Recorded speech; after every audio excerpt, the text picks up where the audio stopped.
I got one son that goes to a public school, and his little brother goes to a private school. It's an experiment. I just want to see what's going to happen to him.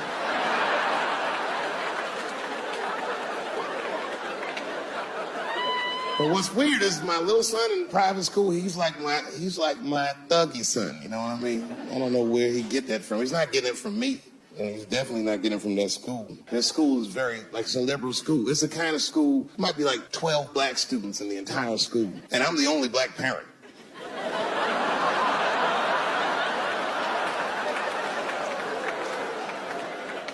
And none of the parents like me either. Not because I'm black, but just like they don't like how I roll. Because I'll be showing up late all the time, and I'm like in a Porsche and I'm blasting music that they don't like. You know, the music be like, I'll beat the pussy up, and I pull into the parking lot. I might be smoking a cigarette with the kids in the car. Then I pull into like that handicap space. And then when I get out of the handicap space, they always want to say some passive-aggressive shit. Morning, Dave. Don't know if you noticed, but he actually parked in the handicap space. Huh? Yeah, you know what, Frank? I did notice. But who is this handicap guy we're all waiting on that never shows up?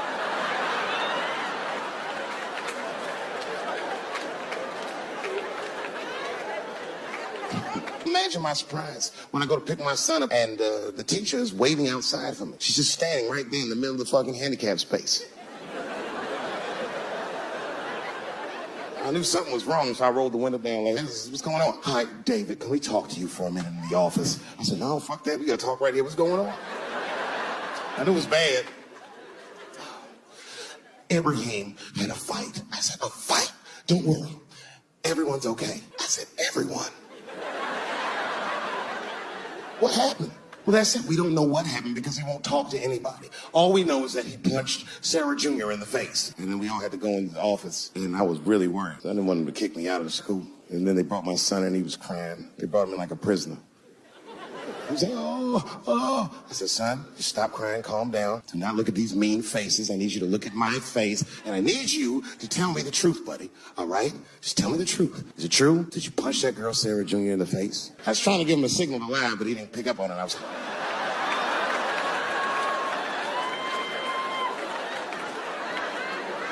He wasn't paying attention. He said, yes, Daddy, I punched her face. I said, oh, my God. Why? Why would you do that? You're not supposed to put your hands on anybody. And his answer was so gangster, it scared all the parents in the room. He was like, oh. Because she had it coming. I said,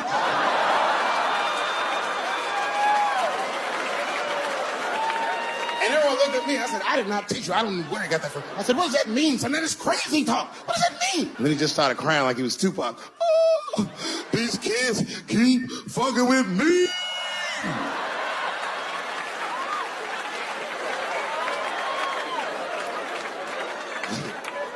I told his teacher, I said, well, now wait a minute. This kid is a lot of things, but he's not a liar. And if he said they was fucking with him, they did something to him. Son, what's going on? What did they do to you? Oh, Dad, I'm tired of this shit. It's been going on all week. I said, what's going on all week? He said, we was at lunch, and that bit my sandwich. I said, oh.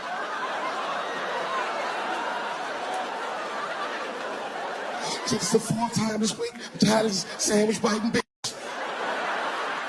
Stop using that word. Let's go home. That's a quiet car ride home. We got to the house. He just ran right up to his room, slammed the door. His mother came downstairs. By then, she had heard about everything. She was looking at me like, oh, my gosh, I know it's fucked up. She said, you bit that goddamn sandwich, didn't you? I said, I'm tired of you accusing me of shit. And I just ran out of the house, jumped in my car, and drove off. Of course I bit that sandwich. I was mad as fuck. You know what I say to myself? I said, I should just never go home. Fuck this shit. You know, by the way, that's how people used to get divorced in the 40s. There was no divorce court in America. Back in those days, if you want to get out your marriage, you just tell your wife, hey, baby, I'm going to get a pack of cigarettes. I'll be right back. You would just leave with the clothes on your back. That's when men were men. And there was no internet back then, so you could move 11 miles away and have a whole new life.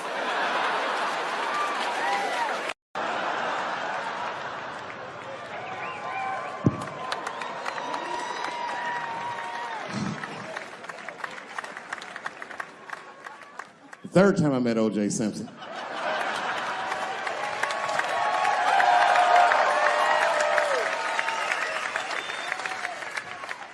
Third time I met O.J. Simpson, I was doing great in life. I just finished the second season of Chappelle Show. Man, those were good days. I was playing a comedy club in Miami, the Improv. I don't know if you've ever been, but if you have, you'd know. The door for the green room is right on the stage. Can you imagine such a thing? If I walked out of the door of the green room, bam, I'm just right here. It's right from the dressing room. And I did that. I walked out, and the whole crowd was like, hooray! And I looked, ma'am, as close as you are to me, I saw him as soon as I came out, the Juice. And I saw recognition in his eyes, and it filled me with pride that he knew who I was. I didn't acknowledge his presence because it was a white audience, and I didn't want to start a panic.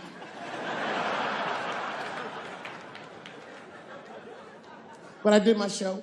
Show went great. I said, good night. I just gave him the signal, let him know I knew he was there.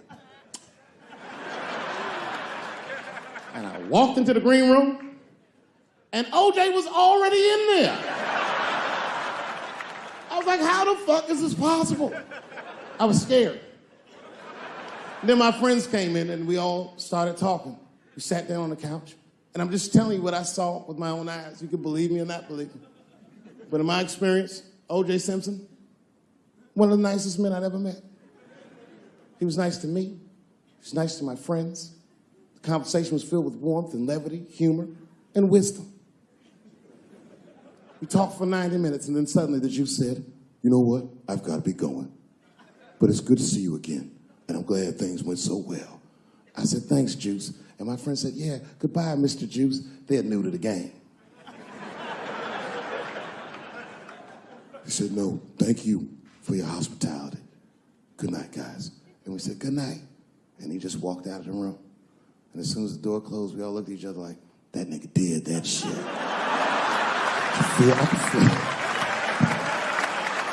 I could feel like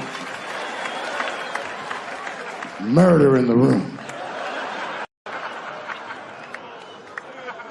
Well, you young heads missed that shit. You all too young. You don't remember that. How old are you, young man? You. 24? You don't know shit. You don't know shit. You gotta Google shit that I lived through. See, this is why I lock motherfuckers' phones up. Seriously. Because the young kids, you guys, look, you need to take a break from that. We all need to break just from that technology, just for a minute.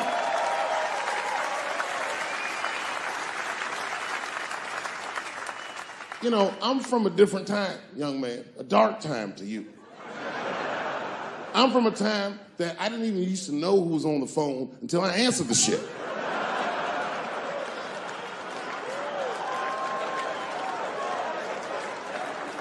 Like when tragedy used to strike. I remember I was 12 years old and the teacher wheeled a television set into the classroom. You remember these days? And she turned it on to one of 3 channels. And she said, class, the space shuttle is taking off and we're all gonna watch it take off. Man, that shit was going great for like 3 to 5 minutes. That's right, you remember, it fucking exploded. Everybody on board, dead, immediately presumed dead. It was so bad the teacher looked at all the kids and was like, you can go home. It's a goddamn national tragedy. This was Cold War America. The Russians were laughing at us. My point is, for a guy your age wouldn't even know the pain because in your generation, it's like the space shuttle blows up every fucking day. How can you care about anything when you know every goddamn thing? I'm getting over one cop shooting, and then another one happens, and then another one happens, and another one happens. I'm crying about Paris, and then Brussels happens. I can't keep track of all this shit, so you just give the fuck up. That's the hallmark of your generation, and that's fucked up because your generation lives in the most difficult time in human history. This is the age of spin, the age where nobody knows what the fuck they're even looking at. Did you know that Planned Parenthood was for abortions? It's for people that don't plan things out at all.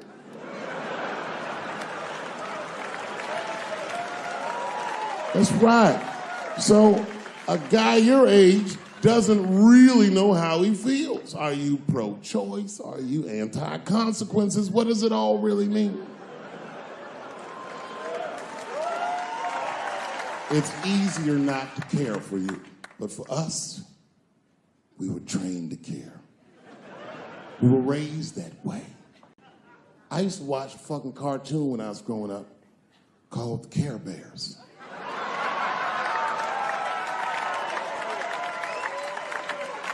It was about a fucking group of teddy bear people. They were like teddy bears, but they were like people, and they were all different colors, and they all fucking just walked around caring. They cared about each other and everything else. They all had different designs on their stomachs, and the designs told you something about what they might be like inside. Very, very loving group of beings. And when shit got real bad, as nice as those teddy bears were, they didn't get mean faces. They got determined. And the leader would say, "Come on, guys, it's time for the Care Bear Stare." Remember that shit? And them little teddy bears would lock arms and stare at the problem. And I'm not even bullshitting. Actual love would shoot out of their chest and would dispel any. When we grew up, we wanted to be like those bears. And then we got our hearts broken. So we found out that life wasn't gonna let us do that. And that it's impossible to shoot love out of your chest. However, I have shot love onto somebody's chest before.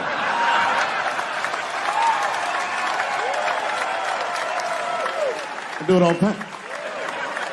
It's the next best thing.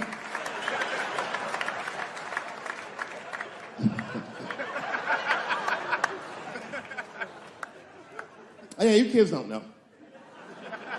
Your generation is just determined to be angry, mad. Everybody's mad. Back when we were growing up, only black people were mad. Now, everybody's just trying to get in on the act. I try to think to myself, well, when did everyone get mad? And then I realized this happened before we were born. This is a long way to go, but probably started in the Second World War. Think about it. All these black men, millions of black men, leave the United States for the first time, go over to Europe with America's armed forces and fight the Nazis and make more money fighting Nazis than they ever dreamed they would make in the United States. And a lot of those men, while they were in Europe, just to be real, not to be crass, a lot of them probably got their dicks sucked. Gentlemen, this was World War II Europe, and these were desperate times, and penises were being sucked for shoelaces and chocolate and very frivolous things. And it's very hard to come back to America and sit on the back of the bus after you've been in the south of France getting your dick sucked for a Crunch bar or some crazy shit like that. That's a life-changing experience.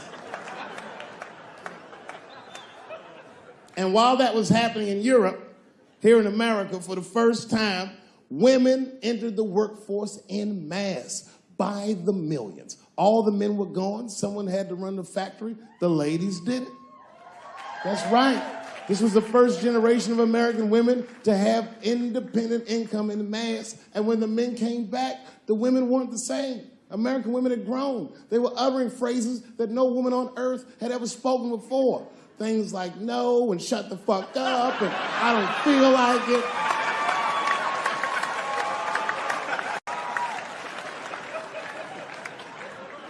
And then behind the scenes of that, there was a little-known government agency that started testing mind-controlled drugs on the American public. They fucked up. They tested it for 12 years. They didn't realize these drugs were not mind-controlling. They were mind-expanding. It was LSD and mescaline and shit like that. And for the first time, there was a new school of thought that was chemically induced that made people question the very society they lived in.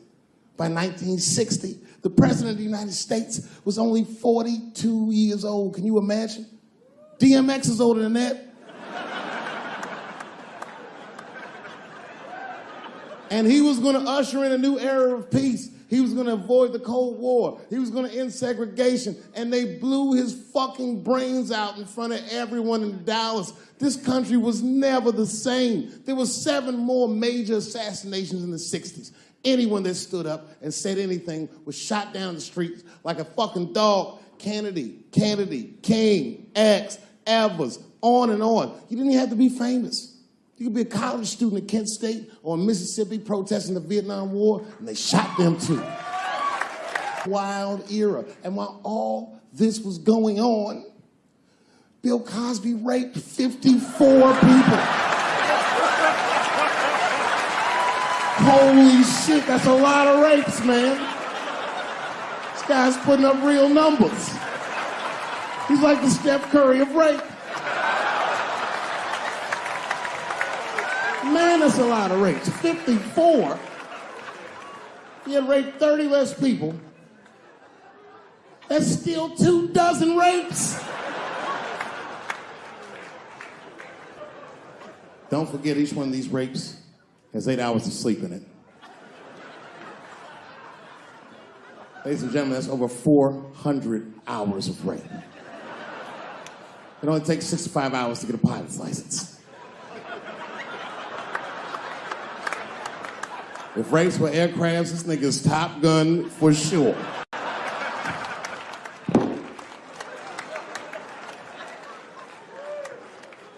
Yeah, that's a tough one. You know, and I was on stage not too long ago. I was in Syracuse, New York. Yeah, well, yeah, for Syracuse, but the show didn't go so good. All because I was talking about Bill Cosby a little bit. Not a little bit, I'll be honest. Talked about him for like maybe 25 minutes. And a woman stood up in the back of the room and she screamed out, "You are a fucking asshole for saying these things." I know. Instantly, I felt, like bad. Not bad about what I was saying. I just felt bad, like, oh, that's too bad she doesn't like the show.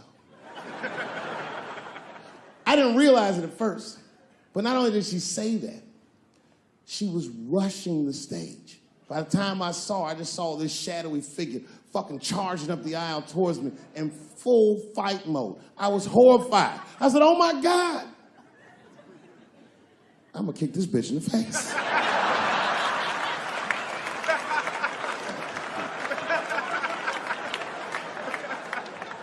Lucky for me, I didn't have to. Scuffle ensued. And then, finally, she screamed out to me, "Women suffer." I said, I know. And ladies, I need you to know that I know. I need you to know, seriously, there's a lot of men in this room that identify themselves as feminists. I would include myself in that. Don't ever forget, we all have mothers and daughters and sisters and wives, and we want to see all these women do well and not be held back by their gender. There's a lot of men like that in this room. There's a lot of men like that in the world, or as we are known on the streets, bitch-ass niggas.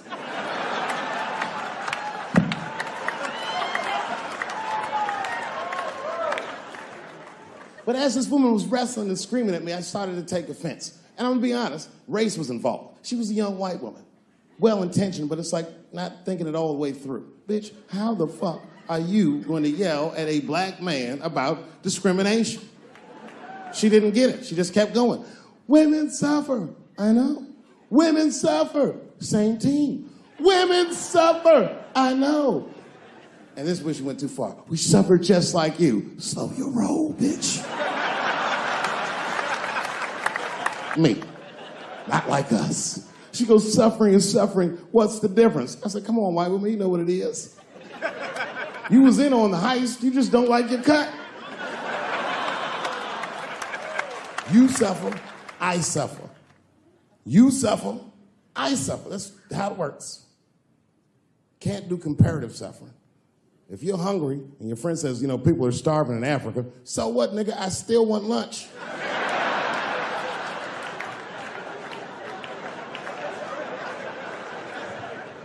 Black people know about comparative suffering, and you know this is a fucking dead-end game. Blacks and Jews do that shit to each other all the time. You ever played Who Suffer More with a Jewish person? It's a tough game. Whenever you think you got the Jewish guy on the ropes, that motherfucker will be like, well, don't forget about Egypt. Egypt? God damn, nigga, I didn't know he was going all the way back to Egypt.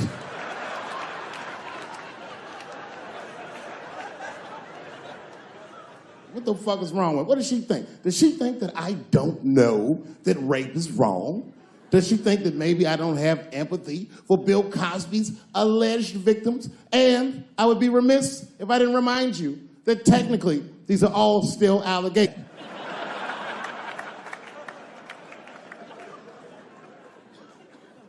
But perhaps, if she looked at it correctly, she would have empathy for me, the man she was attacking. 42-year-old black comedian. Obviously, Bill Cosby was a hero to me. And she doesn't know what it feels like to think that your hero might have done something so heinous. My God, you can't imagine. It'd be as if you heard that chocolate ice cream itself had raped 54 people.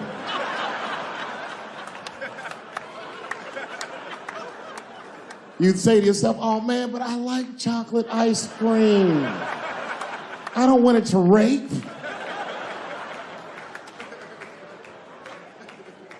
Didn't want to believe it. At first, I didn't believe it. I was like, man, these people are obviously trying to destroy Dr. Cosby's rich legacy. Even 34 allegations into it, I was still like, man, probably only raped 10 or 11 of those people.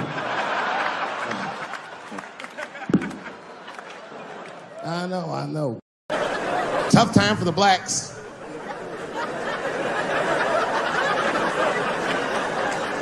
These are not good times for the blacks. I don't know if you know what I'm talking about, right? Police are killing us again. It's a very unfortunate set of circumstances because we were doing very well. You know, America has a racial hot seat. I think we can all agree that that's the truth. And we can also agree that that hot seat is traditionally occupied by African Americans in general, African American men in particular. Although I can see that in recent years, that seat has been occupied by Mexicans, and I dare say Arabs. And we, the black Americans, would like to thank you both for your sacrifice and your struggle. We needed a break. We needed a goddamn break. We all go through something, but at least I can leave my backpack someplace. If you Arab and forget your backpack, you got about 20 minutes before they send that robot to blow your shit up. Fuhad. Now ISIS is #1 on the terrorist charts. And ISIS is fucking scary. Because if ISIS catches you, they're going to cut your head off. That's what they do. I've seen them do it on YouTube. It was fucking awful. He looked right in the camera and say, Obama, I am back. I saw that shit. I said, oh my God. Don't like.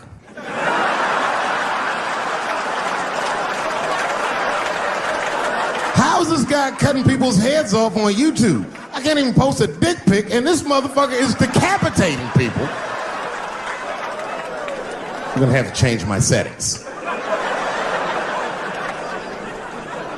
You know, everyone has it hard, but I think harder than black people and harder than Arabs and harder than Mexicans, you know who has it the worst? Fat black people.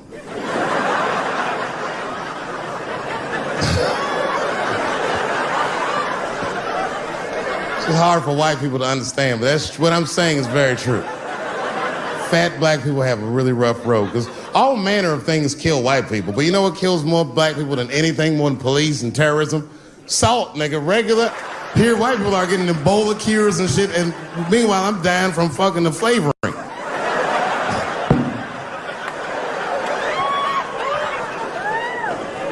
Look, honestly, I'll stop talking about it. Let me say this, though. Let me just say this. Can we all just say that we've seen it coming? Were you surprised? It's like when that guy threw that banana at me. Do you think I was surprised? Hell no. I've been in show business 30 years.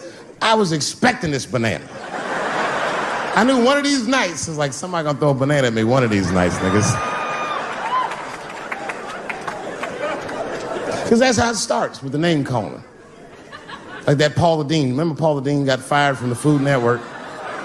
If you know anything about show business, it is really hard to get fired from the fucking Food Network. And they dropped that bitch like a hot potato. All because she called somebody an N-word 30 years before she had a show. I don't know who she said it to, but whoever it was just looking at her like, I'm gonna get you for this bitch. That shit came back 30 years later like a Bill Cosby rape and sunk a battleship.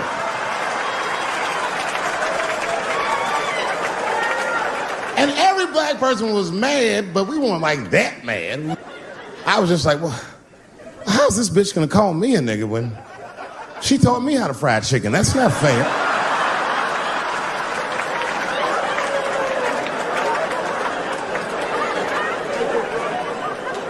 I think Donald Sterling shit was more serious.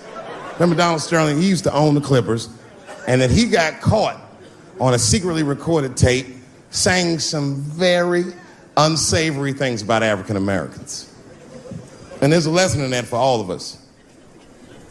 The lesson is, if you are old and white and racist in this great country, whatever you do, don't tell your black girlfriend about that shit, because that's who made the tape. She recorded all that shit, and the tape was terrible. He was like, stop bringing these black guys to my games.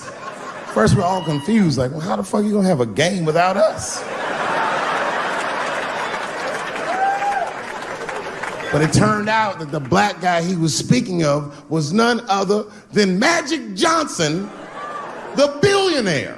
Unbelievable. Never even mentioned the fact that he had AIDS, which is... This guy must be really racist if AIDS is the footnote. Well, you gotta be careful, baby. He got the old Ebola.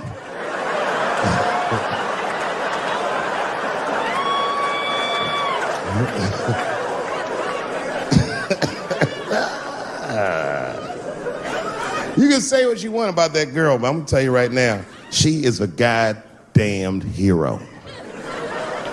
Because you might have thought these things were happening before, but now you can see it all in front of you without a shadow of a doubt. That shit actually went down. She sucked that old guy's dick. She really took one for the team on that one. It's really gross. This dick is like 80 years old.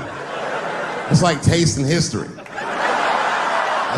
Like 5 wars on it, Civil Rights Movement, Great Depression. This guy's been fucking from 40 years before Bill Cosby's first rape. This is a very old man. It's a very old penis. But all that shit is still, it's just name calling. Like, name calling does not break the modern black man. That's not gonna do the trick. I don't give a fuck about that. Like, if I went to Kentucky Fried Chicken, Ku Klux Klan, hood on top of their head, what do you think I'm gonna do in this day and age? Run out Kentucky Fried Chicken? Not if I'm hungry. I'll go straight to the front. Hey, man, let me get a 2-piece. I don't give a fuck what he says. You want a biscuit with that, nigger? I thought it came with a biscuit. What's all this attitude? I want a 2-piece. Chop, chop. You know what it is. But I'm not going to be mad. Why would I be mad? He's the one that's got to work at Kentucky Fried Chicken, not me.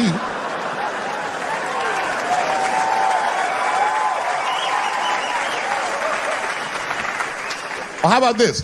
What if I lived in Austin and I had a white girlfriend? It's possible in Austin. As a matter of fact, some people say it's necessary, but that's not the point.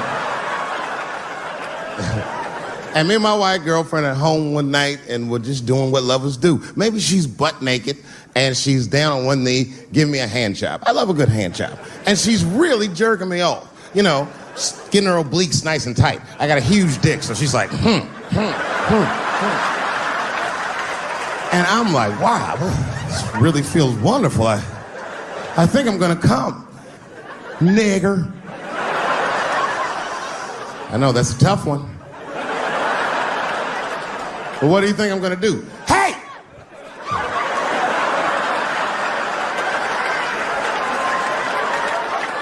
That's no time for integrity, ladies and gentlemen. I'm busting that nut in her face. I'll sort through the ethics later. But I'm what they call a man of his word. If I say I'm coming, oh, I'm coming. I don't give a fuck what happens. God forbid somebody could shoot me. If I say I'm coming, it's still like, oh.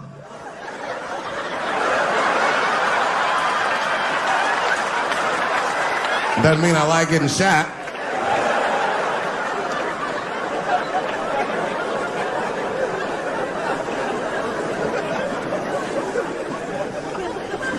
Boy. Yeah, tough time for the blacks. I'm not gonna say nothing about the police. I'll leave that for Chris Rock. Okay, R. Kelly is different. I mean, you know, if I'm a betting man, I'm gonna put my money on he probably did that shit. I'm pretty sure he did that shit. You know, it was bad, okay? So a couple years ago, I was doing a show in Detroit, and I'm sitting backstage in my dressing room. A friend of mine comes by, this chick, Dream Hampton. Dream tells me, right before I'm going on stage, she goes, Dave, I'm working on a documentary about R. Kelly. Would you like to be in it? And I was like, nah, bitch, I'm cool.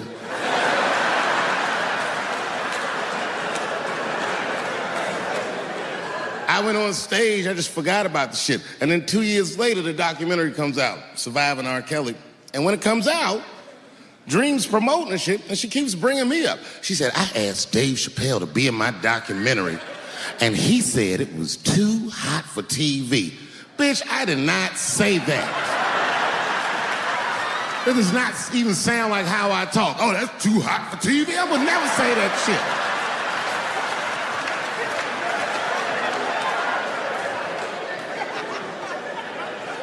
But I'm gonna tell you guys why I wasn't in the documentary. There's a very simple reason, and I cannot stress this point enough. The only reason that I didn't do it was because, and it's very important, I don't know this nigga at all. I don't know anything. I don't know anything that they don't tell me about. I don't hang out with this nigga, nothing. So what the fuck do I gotta be in the documentary for?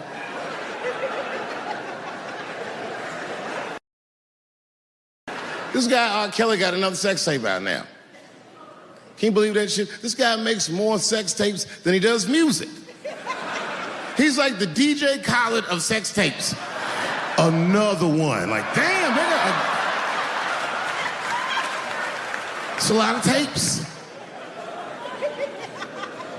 The new one's so bad that they didn't even show it.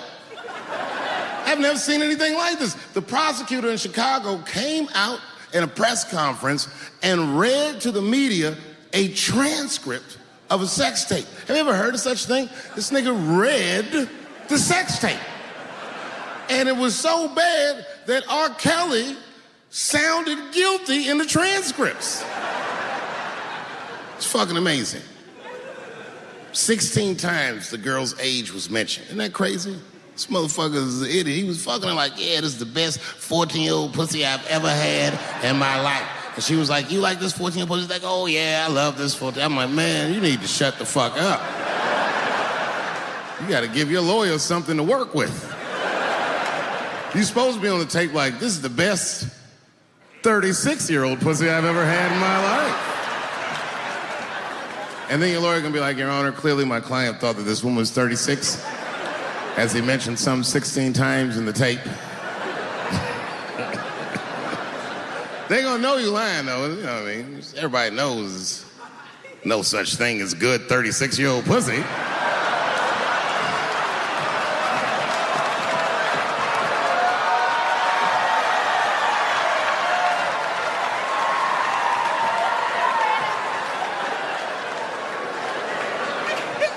Doesn't matter what I say. And if you at home watching this shit on Netflix, remember, bitch, you clicked on my face.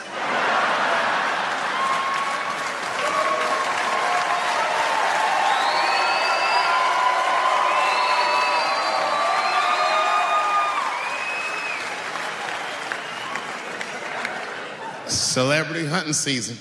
Doesn't matter what I say, they're gonna get everybody eventually. Like, look, I don't think I did anything wrong, but we'll see.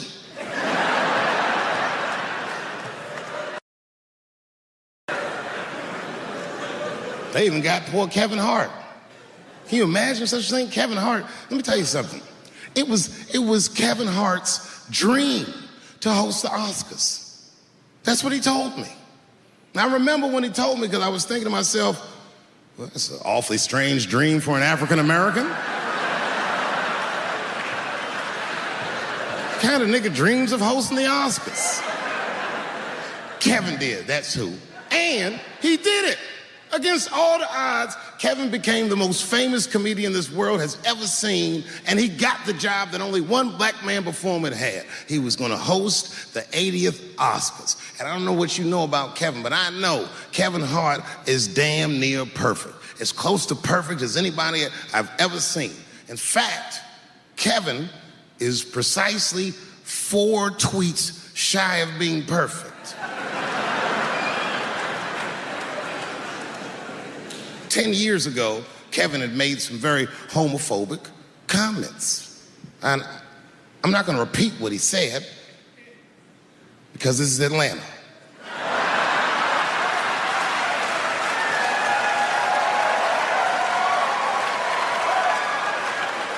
You know what I mean. I'm sure there's a lot of gay men here tonight with their wives.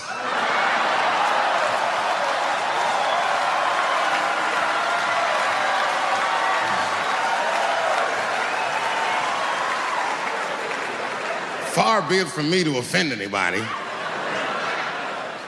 All right, I'll tell you what he said. But just remember, these were not my words. These were Kevin's words. And it was a long time ago. And I'm paraphrasing because I'm not good at telling other people's jokes. Okay, Kevin said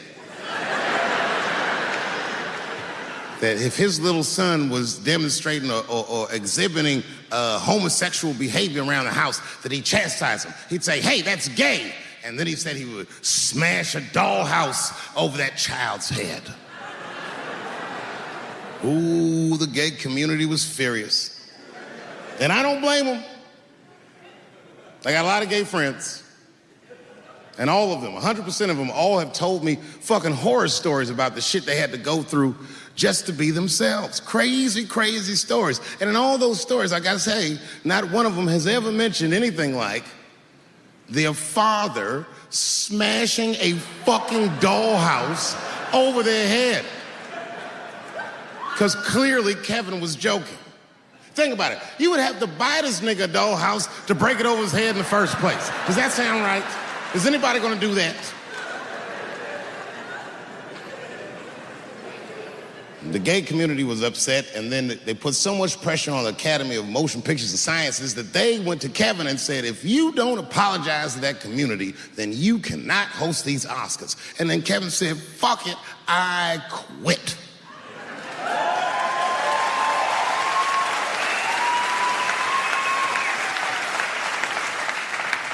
And then he went on every talk show in America and apologized for 6 weeks.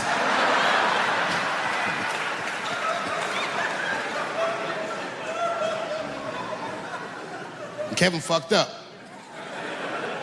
I understand the mistake he made because I've made the same mistake early in my career. This is many years ago, 15 years ago. It's when I was doing Chappelle show. There's a, thank you.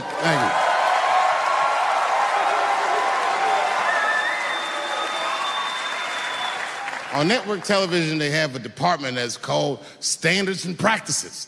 This is the department that tells you what you can and cannot say on television. And if you're doing your job well, you should never hear from them. But if you're making a Chappelle show, you'll hear from these motherfuckers all the time.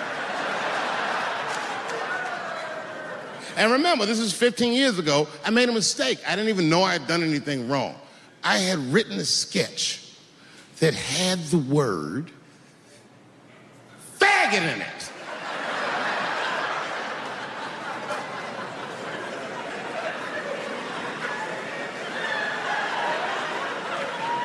So I had to go to standards and practices. They called me up. I don't know why they're calling me, but I like the lady that runs the department. She's usually really fair and was one of my favorite people I've ever worked with. So she sits me down. We have a nice conversation. She tells me, oh, the sketches are great. I go, oh, fantastic. Well, then why am I here?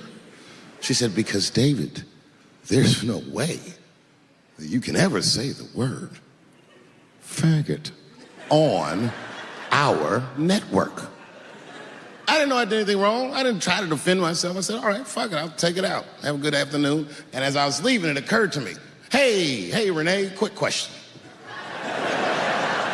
It's just a question. Seriously, I want to know, like, why is it that I can say the word nigger with impunity?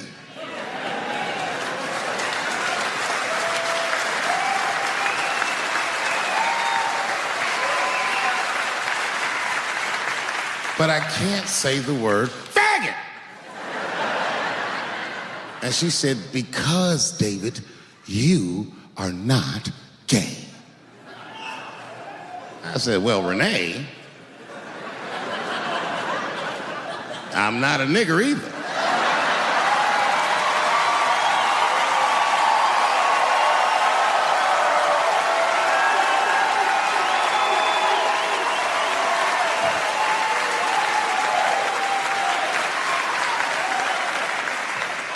But you see, what I didn't realize at the time and what Kevin had to learn the hard way is we were breaking an unwritten and unspoken rule of show business. And if I say it, you'll know that I'm telling you the truth. The rule is that no matter what you do in your artistic expression, you are never, ever allowed to upset the alphabet people. You know who I mean. Those people that took 20% of the alphabet for themselves. I'd say the letters, but I don't want to conjure their anger.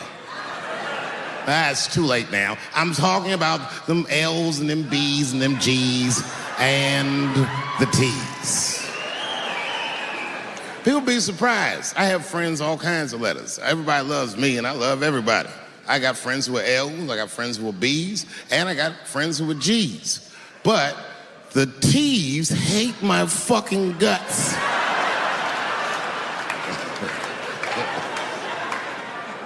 And I don't blame them.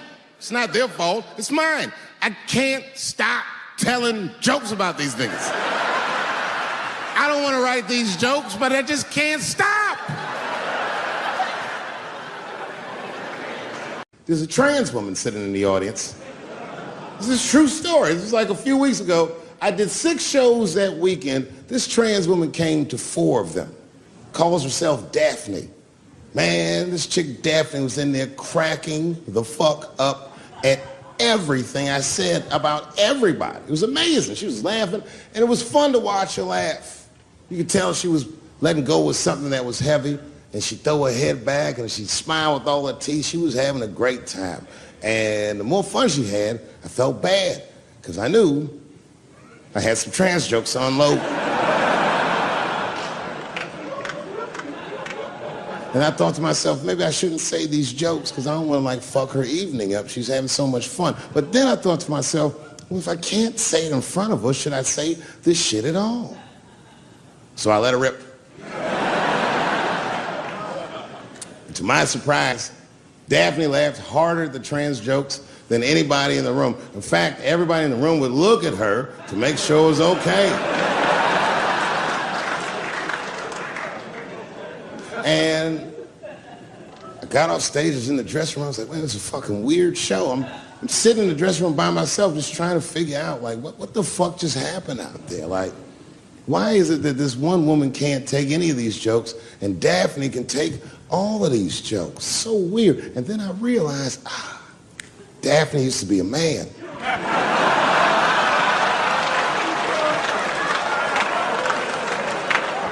So now I go out of the dressing room and like you can see like all the staff was there like cleaning the club up. The audience had gone. And sitting at the bar by herself was Daphne. And she's like, hey, Dave, come join me for a drink. And I don't want her to think that I'm transphobic or nothing. So I'm like, fuck, I guess I could have at least a drink. And we get some tequila and we're sitting there. And she was fucking cool. Turns out that Daphne, she wants to be a comedian. She was asking me for advice, and I told her advice and all that shit. And then she says to me, she says, boy, you sure do get a bad rap for your trans jokes. I said, Daphne, thank you, but you don't have to say that. I hope I didn't offend you. She goes, no. She said, in fact, I read about you in the New York Times. I said, you did? She said, yeah. She said, I thought it was interesting that they blamed you for R. Kelly. They said you normalized him for telling jokes about him. I go, yeah, they said that. She goes, I wonder why they never said that you normalized transgenders by telling jokes about us. And I never thought about that. It never occurred to me. And we started making out. And then, like, I reached up just to see what it felt like. I was like, what? And it felt like pussy, did it? It was just like... What you gonna do if Trump get reelected? What am I gonna do if Trump gets reelected? Probably get a significant tax break.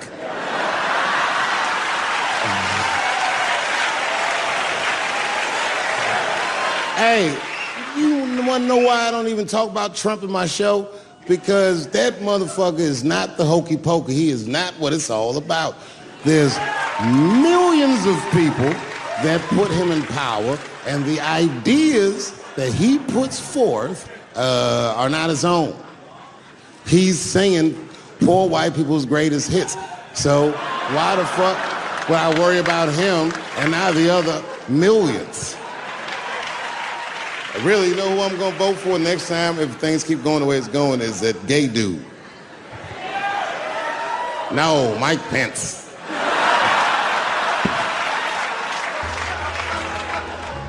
Now, this is the same club, the Punchline. This is 15 years ago, and I had just gotten back from my infamous South Africa trip. And I came to the Punchline just to cheer myself up. It's a safe place where I could tell some jokes. And I find out that this comedian I know, Chris Tucker, who's in all those Rush Hour movies, I find out that Chris is in San Francisco too at some charity event. So I call him, I'm like, yo, I just saw you at some charity event. I said, I'm doing a show at the Punchline. Why don't you come by the club after your event? He's like, cool, Dave. I thought she was dead, nigga. I'll come by.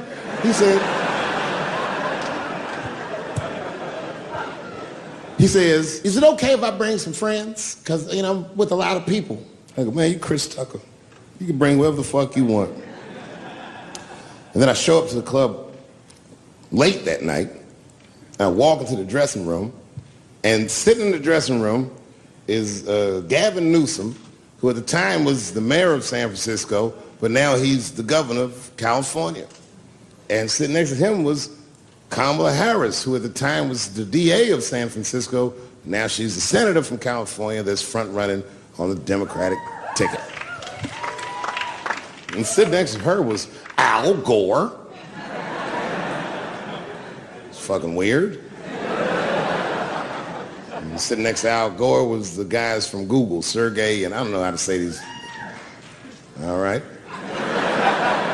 And it was Chris Tucker and Ben Jealous, who at the time was the president of the NAACP, who was all just at this big charity dinner, and Paul Mooney was drinking scotch. And we all was just in there. And, you know, at first I was a little uncomfortable when we started talking, and we all got along really well. At some point, Kamala Harris she says to me, she goes, you know, a friend of mine is announcing his candidacy for president tomorrow. I went to college with him. I'm like, what? I go, Barack Obama? She goes, you've heard of him? I'm like, yo, I just read about this dude. And she goes, yo, yeah, blah, blah, blah, we talking. She goes, you know what? She says, let's call him on the phone. I said, what the fuck? And she picks the phone up and she dials and she's listening like this. And she goes, this is voicemail. And she gives me the phone. She goes, leave him a message. You know, I didn't know what to say. I just said what you say to any black dude that's running for president. You know, stay low, running a zigzag pattern, this kind of shit.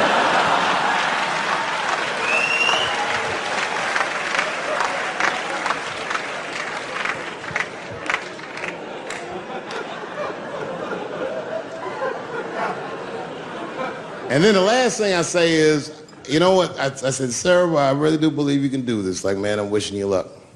Now, next day I wake up and go for coffee at a place called the Embarcadero. It's like an eatery by the sea in San Francisco. And I'm walking to the coffee shop, and there's a police line, and I can't cross the tape. But then I figure, fuck it, I'm Dave Chappelle, so I go into the thing like this. And the police yoke me. These motherfuckers, like, tackle me immediately. And I see over the police's shoulder Gavin Newsom. I couldn't remember his name, but I remember the night before I had kept teasing him and saying he looked like Christian Bale, the guy from the Batman movies. So I see him, and I can't remember the name, so I'm just like, Batman, help!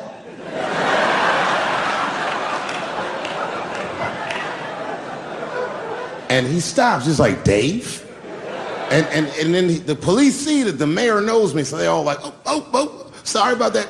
And he's like, hey, back up, everybody. And he just picks me up. He's like, I'm really sorry about that. I'm like, I'm fine, don't worry about it. And he's like, listen, I'm here with Prince. Would you like to meet him? I'm like, I know Prince. That's my nigga. And we go around the corner, and it was Prince Charles, the Prince of England.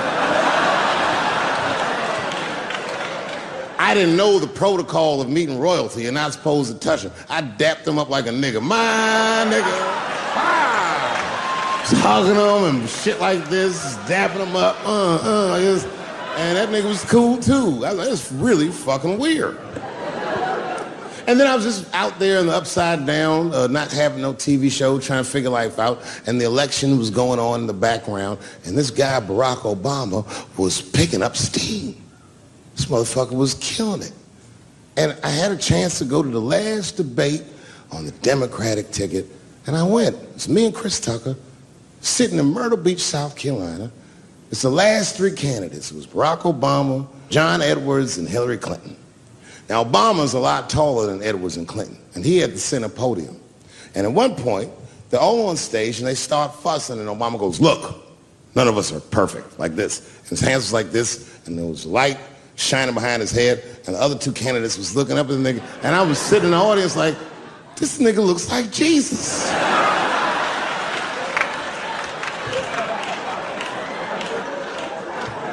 And I realized in that moment that I was looking at the next president of the United States. I was certain of it. I couldn't explain it, but I knew what I was seeing. And I got really excited.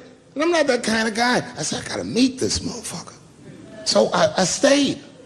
They were all on stage doing interviews, and I just waited. I was waiting and waiting. And then John Edwards was done with his interviews first, because everybody knew he wasn't gonna win. And I see John Edwards, and I said, hey, Senator Edwards, I just want to say hi. And that motherfucker looked at me like, I'm like, fuck you, nigga, you gonna lose anyway. And then he left, and then Hillary Clinton just walked by me in one of them Steve Harvey suits.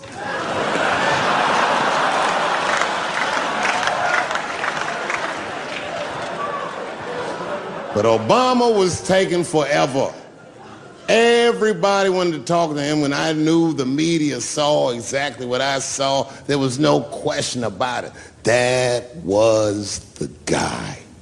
I waited and I waited, and finally, must have been over an hour and a half, he finishes his last interview. He's like, well, thank you very much. Good talking to you. And he turns around, and we make eye contact. He sees me, and when he sees me, he looks over, he goes, Dave Chappelle. And Obama did me the same way I did Prince Charles. He dapped me up, and he like bro hugged me, and he pulled me in, and I'll never forget this. He said in my ear, I got your message. Thank you very much, New York City. Good night. Good people of Atlanta, we must never forget that Anthony Bourdain killed himself. Anthony Bourdain had the greatest job that show business ever produced. This nigga flew around the world and ate delicious meals with outstanding people. That man, with that job, hung himself in a luxury suite in France. They say 2000 party over, oops, out of time. So tonight I'm gonna party like it's 1999. I knew a nigga in high school that was an urban genius. This motherfucker's grades was so good, he got all the way from the hood to an Ivy League school with a full scholarship. From there, the motherfucker got himself into one of the best law schools in the country. And when he was in law school, he met a woman and they fell in love. And they were gonna get married. I remember him telling me about it. He was home for Christmas. And I told him, I said, my man, save that bitch for later in your life.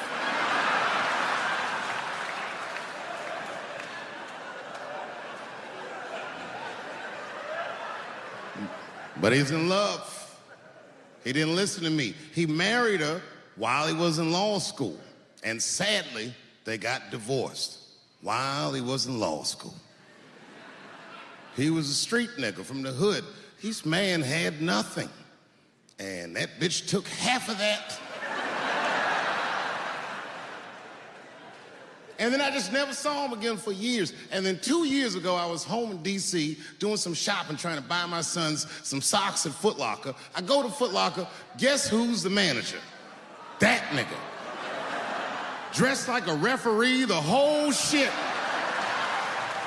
This motherfucker is 45 years old. We went out drinking that night, just trying to catch up, and he told me, he said he's been living with his mother for like 10 years, just trying to get back on his feet. But that's not the point of the story. The point of the story is, never occurred to this nigga to kill himself. He's alive and well in D.C.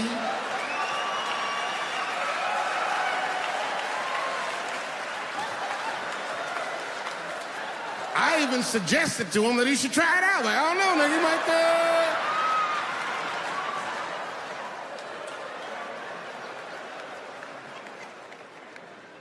Nobody's life is perfect. No matter what it looks like from the outside, you don't know what the fuck's going on inside. I have a great life, but it's not a perfect life. But it's good.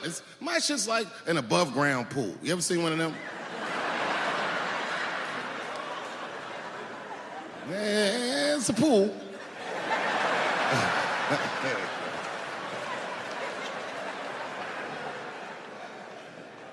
So in that spirit, tonight, I thought I'd start my show a little differently. Tonight, I'm gonna do something that I'm not particularly good at, but that I like to do. Tonight, I'm gonna try some impressions out.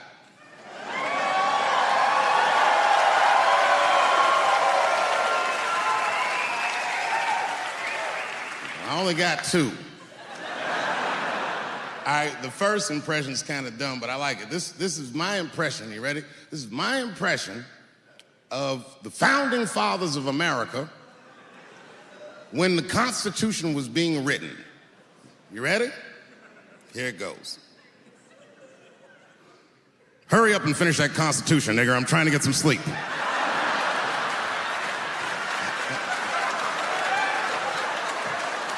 It's not bad, right? All right, the next one.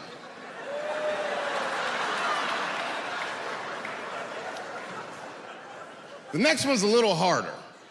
I want to see if you can guess who it is I'm doing an impression of. All right, let me get into character. You got to guess who it is, though. Okay, here it goes. Hey, if you do anything wrong in your life, and I find out about it, I'm going to try to take everything away from you. And I don't care when I find out. Could be today, tomorrow, 15, 20 years from now. If I find out, you're fucking finished. Who's that? That's you. That's what the audience sounds like to me. That's why I don't be coming out doing comedy all the time, because y'all niggas is the worst motherfuckers I've ever tried to entertain in my fucking life. Oh. I'm goddamn sick of it. This is the worst time ever to be a celebrity. You're gonna be finished. Everyone's doomed. Michael Jackson has been dead for 10 years, and This nigga has 2 new cases.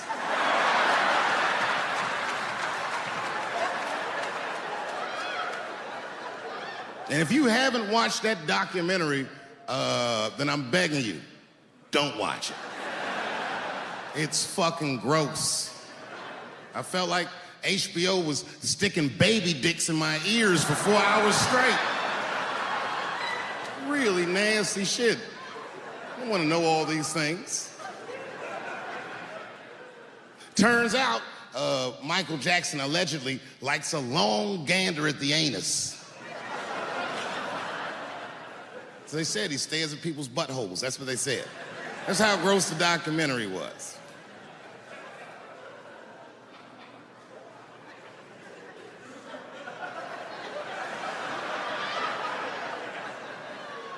I'm gonna say something that I'm not allowed to say.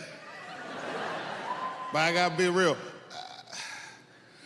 I don't believe these motherfuckers.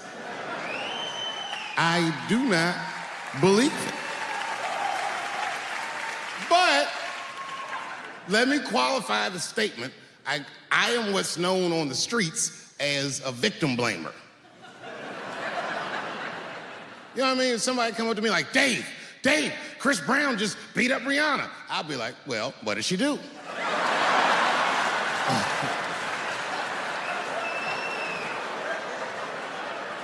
Dave, Michael Jackson was molesting children. Well, what were those kids wearing at the time?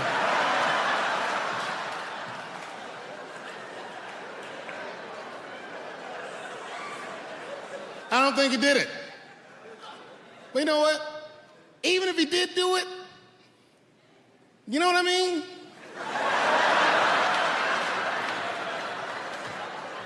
You know what I mean? I mean, it's Michael Jackson. I know more than half the people in this room have been molested in their lives. But it wasn't no goddamn Michael Jackson, was it? This kid got his dick sucked by the king of pop. All we get is awkward Thanksgivings for the rest of our lives.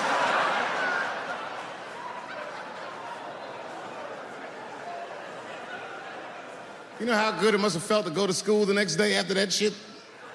Hey, Billy, how was the weekend? How was my weekend? Michael Jackson sucked my dick. And that was my first sexual experience. If I'm starting here, then sky's the limit.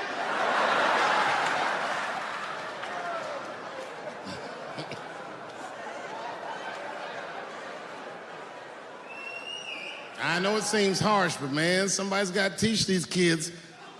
There's no such thing as a free trip to Hawaii. He's gonna want to look at your butthole or something.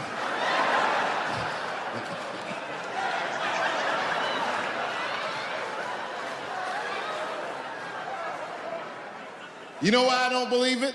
You know why I don't believe it? Because if Michael Jackson's out here doing all this molesting, then why not Macaulay Culkin? Macaulay Culkin said in an interview that Michael Jackson never did anything inappropriate with him or even around him. Think about that shit. You know, I'm not a pedophile. But if I was, Macaulay Culkin's the first kid I'm fucking, I'll tell you that right now.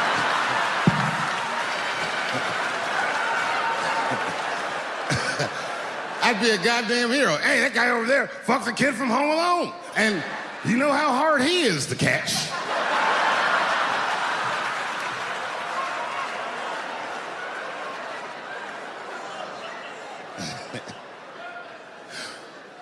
My mind's telling me no.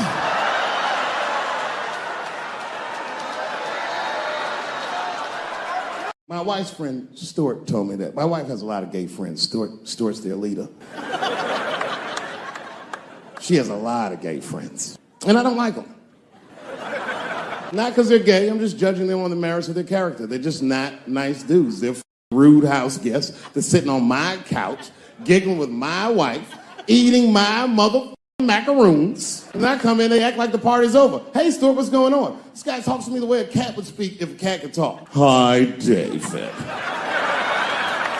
He always must have some kind of gay political argument. The last one was about a petition in federal court to take the words husband and wife out of the law. I said, well, why would you want those words out the law? He said, because it discriminates against same-sex couples. I was like, niggas, please save me the semantics. Just trust me. Take your chips and get the fuck out of the casino. You're about to crap out. Go outside, talk that over amongst yourselves, and whichever one of you is gayer, that's the wife. I've never seen somebody in an office so high with the most just basic fucking solutions. We should not let any more Muslims in the country till we can figure out what's going on. Did he just say, figure out what's going on? Who doesn't know how to do basic math? Let's count it out. There's been 17 mass shootings in the United States. 4 of them were done by Muslims. None of those 4 Muslims were from any of the 7 countries in your stupid ass original band. The other 13 shootings were done by the Tiki Torch whites. And you don't see me trying to ban white people from the show to keep the rest of the audience safe. It's a fucking terrible idea because it's mean and it's racist. And most importantly, if there were no white people here tonight, I might leave this bitch with $1,800. This man needs to realize that we all need each other. And that's why we will never, ever be able to beat China. Because everybody in America is racist and everybody in China is Chinese. This guy, R. Kelly, got another sex tape out now. This guy makes more sex tapes than he does music. He's like the DJ Khaled of sex tapes. Another one. Like, damn. The new one's so bad that they didn't even show it. 16 times the girl's age was mentioned. Isn't that crazy? This motherfucker's an idiot. He was fucking her like, yeah, this is the best 14-year-old pussy I've ever had in my life. And she was like, you like this 14-year-old pussy? He's like, oh, yeah, I love this 14. I'm like, man, you need to shut the fuck up. You got to give your lawyer something to work with. You're supposed to be on the tape like, this is the best 36-year-old pussy I've ever had in my life. And then your lawyer going to be like, Your Honor, clearly my client thought that this woman was 36. As he mentioned some 16 times in the tape. They going to know you lying, though. You know what I mean? Everybody knows no such thing as good 36-year-old pussy. It is wild, bro. Where you from, man? Where you from? New York. You from, what, Manhattan? Brooklyn. You are from Brooklyn, aren't you? You look like you can rob somebody with a hammer.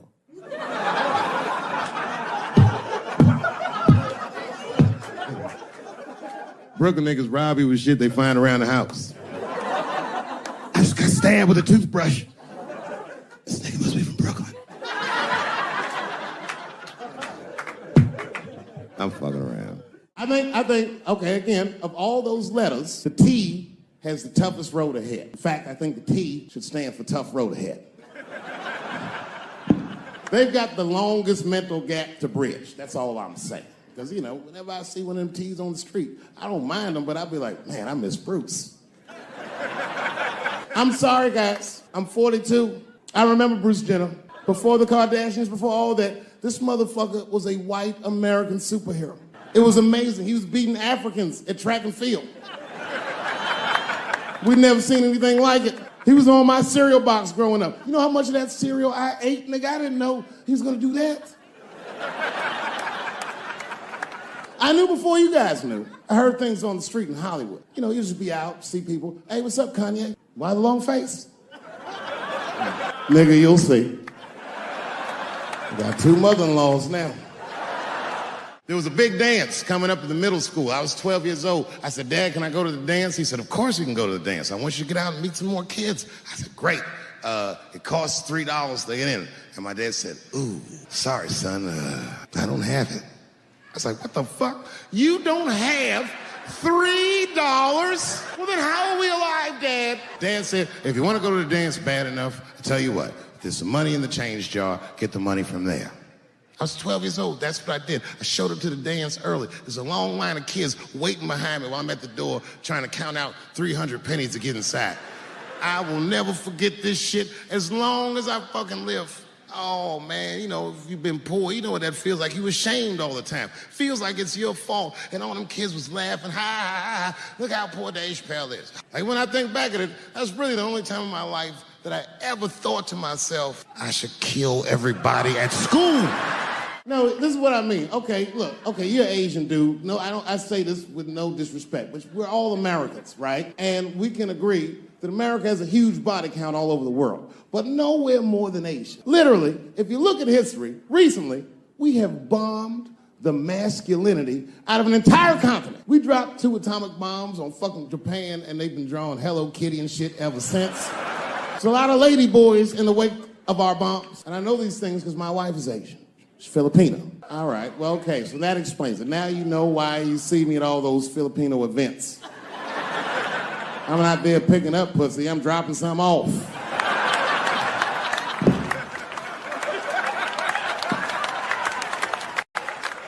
I take my wife to all that shit. I took my wife to see Pacquiao fight Mayweather. We sat ringside, okay? That was a quiet car ride home. That's what that was. That's my problem. I can't handle pressure. Sometimes pressure make me talk different. I'm serious. You ever have like that social pressure? You ever talk to somebody who's fake and they make you fake? Like that kind of deal, like, hey, how you doing? You're like, fine, how are you? And you're like, I don't even talk like that. I get sick of that shit. I do. It just makes me sick. Sometimes I'll talk crazy just to make myself feel better. You ever do that? Just start talking like crazy. Like, you ever hear this voice? Man. That's how bad guys used to talk in the 40s. In the old days. See, I talk like that. Not all the time, but if somebody put the pressure on me, fuck it, I gotta cut loose. Like the police pull me over, I'll talk crazy. Son, do you know why we pulled you over?